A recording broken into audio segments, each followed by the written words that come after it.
السلام علیکم ورحمۃ اللہ وبرکاتہ۔ اللہ کی عظمت بیان کرنے کے بعد رسول کائنات صلی اللہ علیہ وسلم پہ درود بھیجنے کے بعد جامعہ کے ذمہ داران کا تہہ دل سے شکر ادا کرتے ہیں کہ انہوں نے اپنی چند باتیں معزز خواتین حضرات کے سامنے رکھنے کا موقع عطا فرمایا ہے۔ میں اب تمام ہی معزز خواتین، امت کی ماؤں اور اسٹیج پہ تشریف فرما علماء اعظام، ذمہ داران کرام، ان تمام لوگوں سے 2-3 سوالات کرتا ہوں اور اس کے جواب دے کر انشاءاللہ 10 منٹ میں اپنی باتیں رکھتا ہوں۔ اللہ تبارک و تعالی نے قرآن میں کہا وَلَهُنَّ مِثْلُ الَّذِي عَلَيْهِنَّ بِالْمَعْرُوفِ، کہا کہ ان عورتوں کا، خواتین کا، بیٹیوں کا، بہنوں کا اسی طرح کے ادھیکار اور اسی طرح کے حقوق ہیں جتنا کہ ان کے اوپر ذمہ داریاں ہیں معروف کے ساتھ۔ خواتین کا، بیوی کا، بہن کا، بیٹی کا، ماں کا، ان کے اتنے ہی حقوق اور ان کے تعلق سے اتنے ہی ادھیکار ہیں ان کے لیے جتنا کہ ان کے اوپر ذمہ داریاں ہیں معروف اور دستور کے ساتھ۔ اب سوال یہ ہے کہ روزمرہ اپنے گھروں میں ہم جو بہت کچھ سوالات کیا کرتے ہیں اپنے حقوق کا کہ میرے شوہر نے میرے ساتھ انصاف نہیں کیا، میرے سماج نے میرے ساتھ انصاف نہیں کیا، میری ساس نے میرے ساتھ انصاف نہیں کیا، میری نند نے میرے ساتھ انصاف نہیں کیا، میری بھاؤج نے میرے ساتھ انصاف نہیں کیا۔ یہ سوالات کو جنم دینے سے پہلے اور یہ سوالات کرنے سے پہلے کیا ہم نے کبھی یہ سوچا کہ ہمارے اوپر جو ذمہ داریاں ہیں، جو اللہ نے رکھی ہے، جو سماج نے رکھی ہے، جو ہماری شریعت نے رکھی ہے، تو کیا ان ذمہ داریوں کو ہم نے ادا کیا یا نہیں؟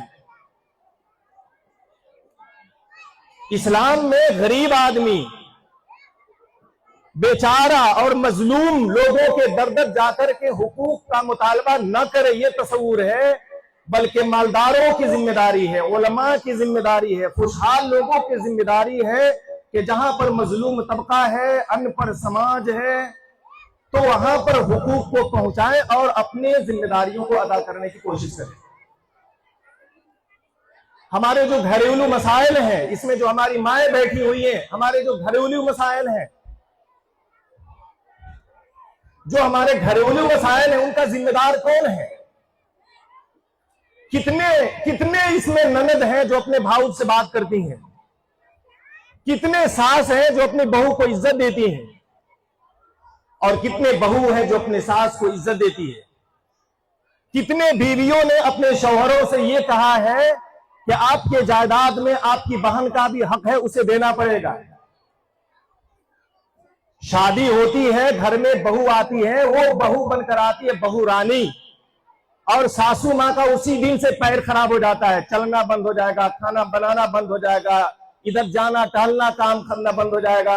بہو رانی بن کر کے آئی گھر میں، ایک نئی پتو اور نئی بیٹی کسی کی، اور اسی دن سے ساس کی طبیعت خراب ہو گئی اور وہ سرکار کے پینشن کھانے کی طرح سے بیٹھے رہے گی اور سارا کام گھر کی وہ عورت کرے گی جو آپ کی بیٹی نہیں ہے، اور توقع رکھتے ہیں کہ بہت بڑا انقلاب آ جائے گا۔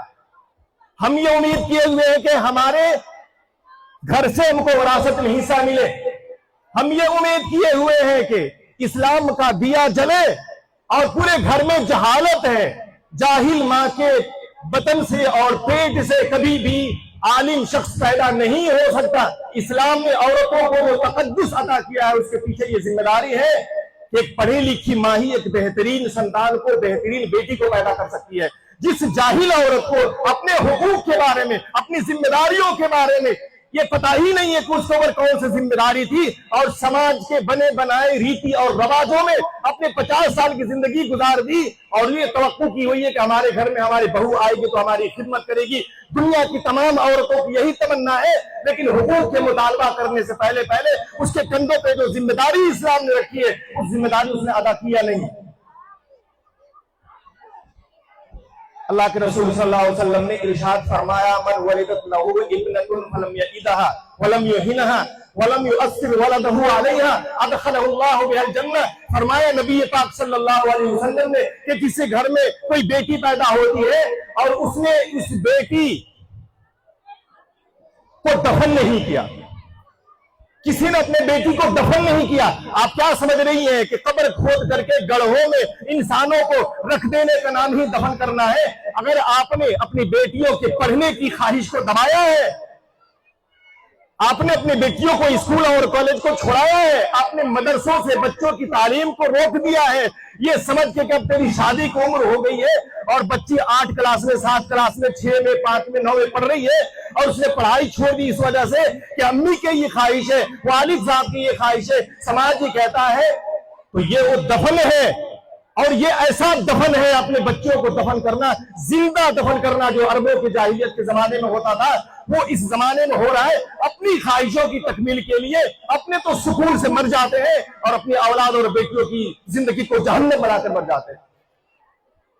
من ولدت له ابنة، جس کے گھر میں کوئی لڑکی پیدا ہوئی، فلم یعیدها، اس نے اس کو دفن نہیں کیا، اس کو شکشا دی، تعلیم دی، ادھیکار دیے، انش دیے، صحیح گھر میں اس کی شادی کی، اس کی عزت کی۔